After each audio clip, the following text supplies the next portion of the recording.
Hey Fig fam, I want to reach out and say happy Thanksgiving. I hope everyone is having a great holiday today, is resting, is safe, is loved, and I want to reach out and hear what you guys are most thankful for this year, whether it's your gardening space, your family, your friends, etc. Something that I'm most grateful for this year is being close to my family. In fact, I'm out here gardening with my youngest right now. I'm going to take a quick tour of what's going on in the garden. And I appreciate you and your time, and I'm thankful for you guys joining me on this plant nursery journey through starting a fig nursery last year after growing figs for over a decade. So let's check out what's going on over in the fig nursery, and then I'll actually take you on a tour. I'm actually planting a food forest as well. So I got some new plants in the ground, and I have some plans to add even more. So check it out.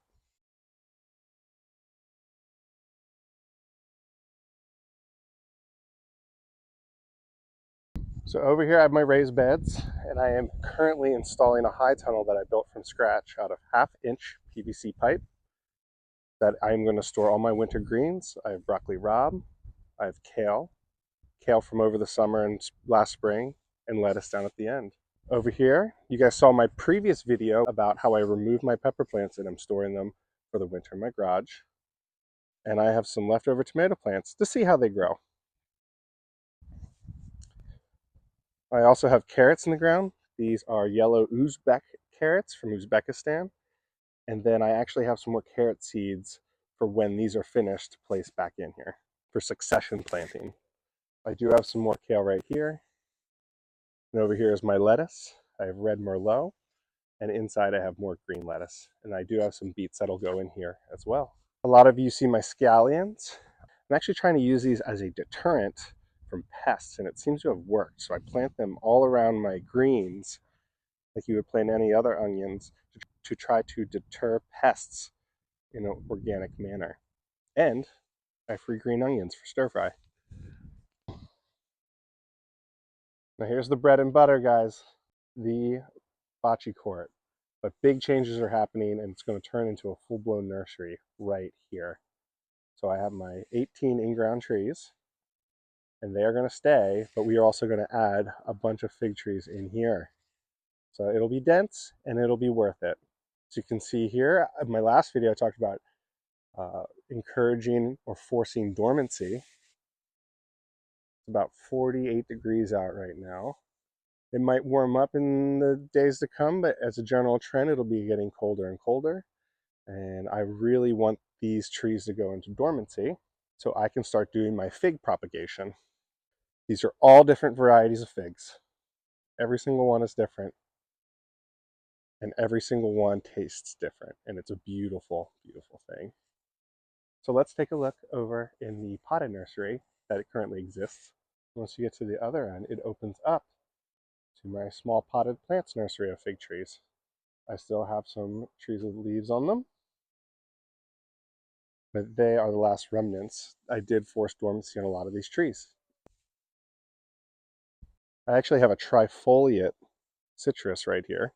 Trifoliate is one of the hardiest citruses you can grow, down to 0 or below -10 degrees Fahrenheit, I think. And it produces small citrus aromatic fruit that I'm not quite sure. Some people can eat it, some people it causes stomach irritation, but it provides a nice accent for any garden that if you live in a northern climate, you might want to give it a chance. The downside, it is very thorny. I have my blackberry bush, and I have some black and raspberries I picked up from Lowe's for very cheap. Had to pull the trigger and buy them. Same with the blueberry plants over there. As you can see here, I have all my nursery pots here. I'm actually expanding the nursery out to this tree here. So you're going to have a big L shape of nursery space here, and then bocce court becoming all nursery space, as well as in front of my trusty greenhouse. So come on in. It is warmer in here, but not much. Right now it's at 57. And I have my heat mat on that I picked up from the Millennial Gardener. Recommended this. And it's been awesome for rooting cuttings because they like warmth.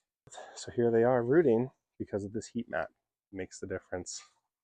You can see my Christmas cactus is blooming beautifully.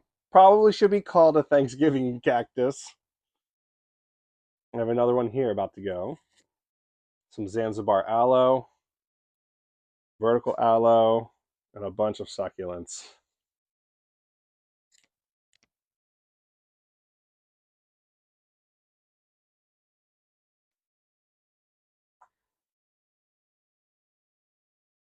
Fig cuttings I'm overwintering.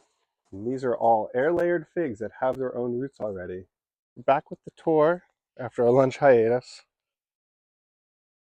Over here we have a loquat tree. They grow in the ground here in Wilmington, North Carolina in Zone 8B. So that's a nice tropical accent. This will stay green all year round with nice beautiful leaves, and it'll produce fruit for me. That has been in the ground about a year after only a 1-year-old plant. And so you can see it's already like doubled and tripled in size. It really likes the soil in Wilmington. You can see my raised beds that I talked about earlier. And I'm actually going to put right here a row of blueberry bushes. The strategy here that I'm working on is that figs like more neutral soil, blueberries like more acidic soil.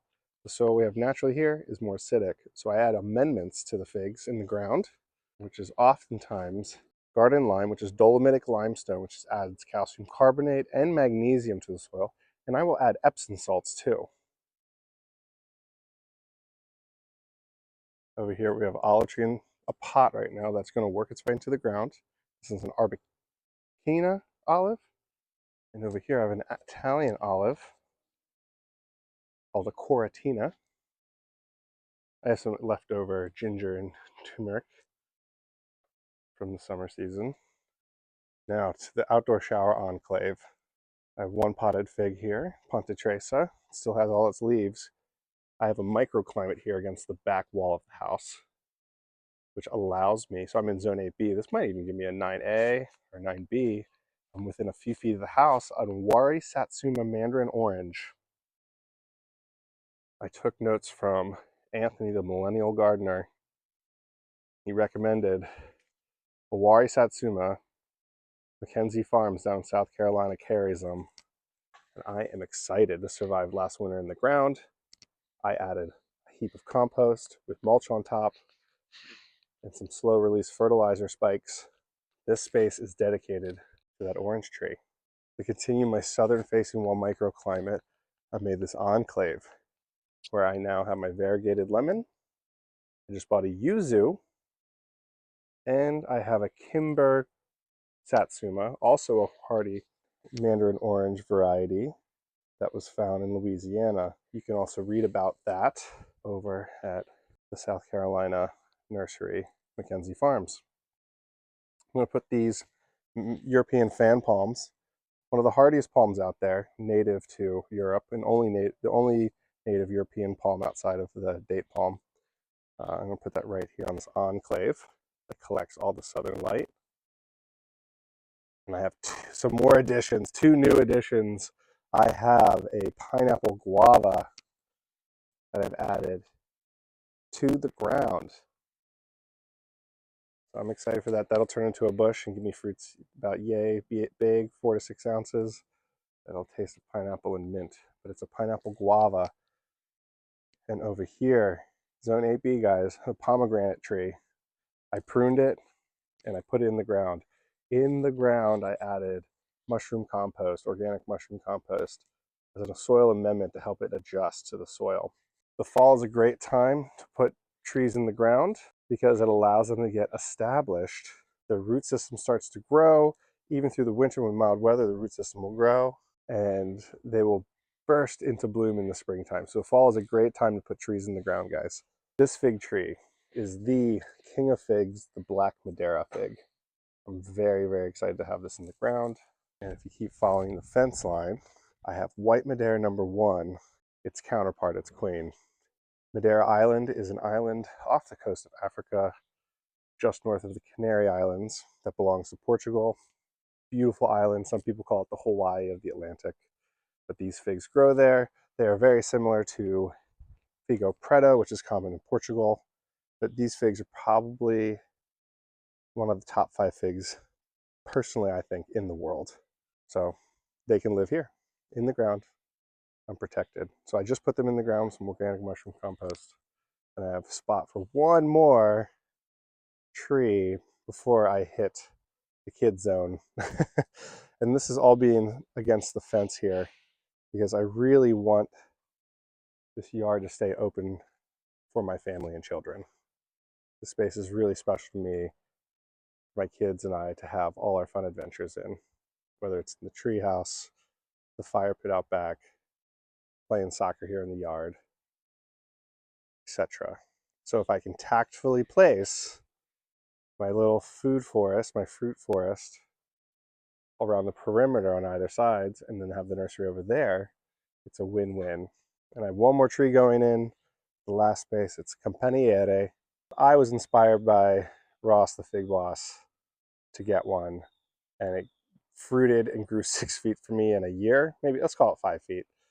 And apparently gets better every year, and it does well here in the humid East Coast. So win on all accounts. Pomegranate, you're going in the ground to round out southeastern side of my home.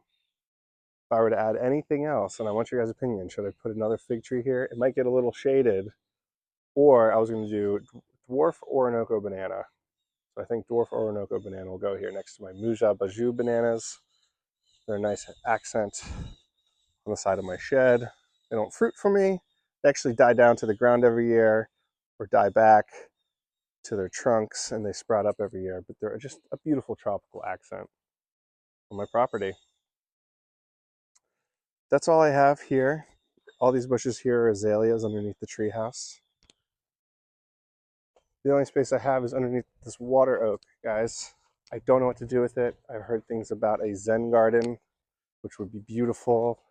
I have a lot of shade here in the summer, so I actually thought about adding camellias as a great pollinator option, and they'll bloom for me all winter long. I added a variegated camellia to the ground over here, and I'm very excited as it blooms from January through March here in Zone 8B in Wilmington, North Carolina. It is known as the Frank Brownlee variegated camellia. So that's my backyard nursery space. It's beautiful. It's my piece of peace. And that's my backyard space. It's beautiful. It's my piece of peace. And outside of figs, I grow everything else. And so I wanted to show you all that and what I have going on going in the ground later today. So again, happy Thanksgiving. Thankful for all of you. I'm most thankful for my family. It's a beautiful thing to be able to celebrate these holidays all together. Please subscribe.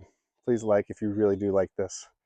And stay tuned for cuttings and more figs, because of course I have figs. Last fig of the year is probably right here. Where is this at? You see my hands are dirty from working. This is probably the last few figs of the year.